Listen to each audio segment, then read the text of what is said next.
Union Minister of State for Steel and Heavy Industries, Bhupatiraju Srinivas Verma, visited Noney district headquarters to review the progress of main infrastructure projects and central sector schemes. Arriving at Longmai Common Ground helipad from Imphal International Airport, it was received by Deputy Commissioner Vidya Marie Sridhar, SP Namsadai Peter Pamay, CMO Dr. Azin Maringmay, and other officials, along with a traditional welcome by Longmai 1 social and cultural dance troupe.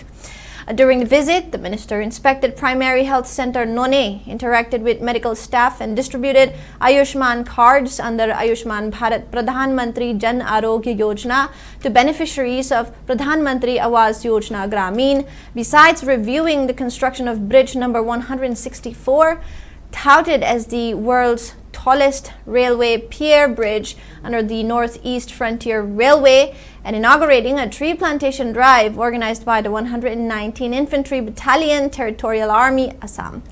He also inspected the progress of National Highway number 37, Imphal-Jiribam Road up to Awangkhul, and works at Awangkhul Railway Station, later chairing a review meeting at the DC office with district officials, railways and NHI DCL representatives before departing for Imphal.